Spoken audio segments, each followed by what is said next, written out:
로스쿨 제도가 원래 우리나라에서 처음에 도입될 당시에 법조계에서는 반대가 아주 거셌습니다. 제일 큰 이유는 아마 변호사 숫자가 늘어나고 그로 인해서 어떤 법조계의 기존의 특권으로 갔던 여러 이권들이 약해질 수 있다는 생각이 많았을 거라고 추측을 하고요. 사법시험을 존치해야 한다는 얘기를 하면서 로스쿨에 여러 문제가 있다는 얘기들을 많이 했습니다. 소위 말하는 뭐 돈스쿨이다, 또는 음서제다, 이런 얘기들을 아주 많이 했고, 기회사다리가 필요하다 이런 얘기들이 많았는데, 이거는 아무래도 그 법조계 내에서 그 로스쿨 제도를 비판하기 위해서 오랫동안 몰두해 왔고, 특히 그 당시에 대한변협하고 서울지방변호사회가 그 거의 정책적으로 사법시험 존치를 추진하면서 로스쿨에 대한 탄압을 법조계 내에서 아주 강하게 했고요. 제가 그때 대한변협의 사무차장으로 있었는데 대한변협에서 로스쿨에 대한 비하 기사 같은 것을 거의 매주 소스를 만들어서 언론에 내보냈습니다. 음서재난 이런 것들 언론 플레이뿐만 아니라 여러 가지 좀 왜곡 작업들이 많이 협회 내에서 이루어졌던 걸 제가 직접 목격했기 때문에 저는 막으려고 계속 노력을 했는데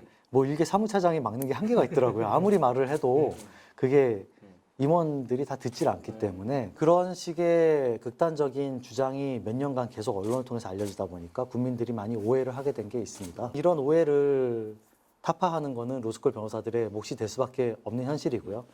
과연 저소득층에게 사법시험 제도가 유리한가? 사법시험 당시에 저소득층인 일반 국민이 시험을 준비하는 건 너무나 어려웠습니다.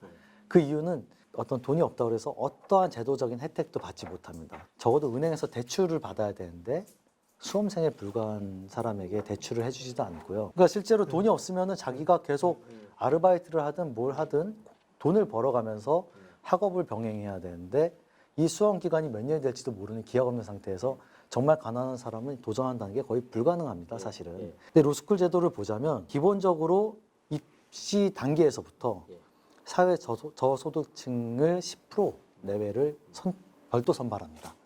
그러니까 우선적인 혜택을 주는 거죠. 전액장학금을 받는 사람들은 차상위 계층, 그리고 소득 구간 1에서 3분위에 있는 이 사람들입니다. 즉 어느 정도 재정적으로 어려운 분들은 거의 학비를 완전 면제하고 있는 게 현실입니다. 또 하나 주장이 됐던 게 대학을 졸업하지 않으면 변호사가 될 수 없다. 로스쿨에 진학할 수 없으니까 이것도 불공평하다. 단 한 명의 고졸이라도 변호사가 될 수 있도록 기회의 사다리를 열어줘야 한다는 주장이 있었습니다. 이게 얼마나 터무니없는 주장인지 제가 말씀드리자면 기존의 사법시험도 일정 학점 이상의 법학 학점 이수를 요구했습니다. 그럼 결국 로스쿨 입학하는 사람도요, 이 학점을 조금 더 인수하면 되는 겁니다. 큰 차이가 없는 거죠. 근데 재밌는 거는 보통 이게 방통대, 독학사, 학점은행 등으로 이렇게 학점을 이수하는데 기존의 사법시험이 10년 동안 고졸 출신이 이렇게 학점을 취득해서 변호사가 된 게 3명인가 있었습니다. 10년간. 근데 로스쿨이 제가 기억할 때 3년인가 5년간 이렇게 취득한 사람이 몇십 명이었거든요. 그래서 학점 이수에 좀 더 많은 요건을 요구하긴 하지만 충분히 다른 경로로 준비가 가능하다. 그리고 로스쿨 준비 같은 경우는 준비 과정에는 많은 비용이 필요하지 않습니다. 기간도 많이 필요하지 않고요. 공정성 부분에 대해서 말씀드리자면 이제 어떤 교수들이 교수에게 어떤 힘을 쓴다거나 소위 말하는 아빠 찬스 이런 것들을 쓰지 않겠냐라는 얘기가 있는데 로스쿨에서는 면접관이 한 3, 4명이 한 팀이 되고요.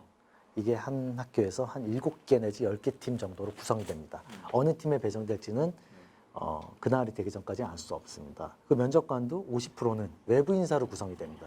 전체 외부 인사나 교수의 과반 정도를 포섭하지 않고는 사실은 어떤 그런 힘을 쓰기가 어려운데 현실적으로 거의 불가능하죠. 이 서류 절차에 있어서도 지금은 가족, 지인 관계 등을 철저히 다 배제시키고 있습니다. 서류에는 그런 것들이 나오면은 안 됩니다. 아예. 애초부터 못 나오게 하고 있거든요. 그런 지인 관계나 이런 것들을 알 수 없게 한 상태에서 랜덤하게 면접관 배정까지 하고 있기 때문에 사실은 공정성을 제가 경험해봤지만 어떤 의심할 만한 요소는 거의 없다고 봐도 무방할 것 같습니다. 한편으로는 그렇다고 로스쿨 제도가 완전 무결한 제도냐? 저도 그렇게 생각하지 않습니다. 그 로스쿨 제도의 운영에 관해서 엄정히 평가할 수 있는 그런 기관과 제도가 필요합니다. 로스쿨 교수들의 수업 평가에 대한 질적인 담보도 필요한데 그런 과정들도 조금 아직은 미흡한 부분이 있습니다. 그러니까 정말 교육의 질적 담보를 하고 또 부실 교육이 이루어진다면 그 로스쿨 자체를 심하게는 폐지한다거나 이런 것까지도 강제할 수 있는 그런 수단들은 반드시 필요합니다. 또 하나는 소위 지금 결혼보충제라는 제도가 있습니다.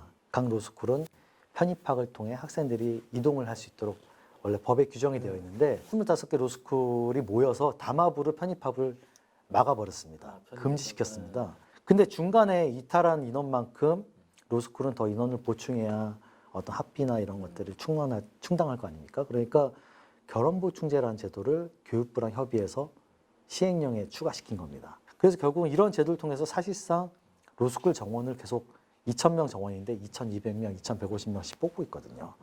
이런 부분은 조금 로스쿨 질적담보에서도 적절하지 않다고 보는 게 그 로스쿨이 교육이 부실해서 학생이 많이 이탈을 해도 다음에 그냥 뽑을 수 있게 해주는 겁니다.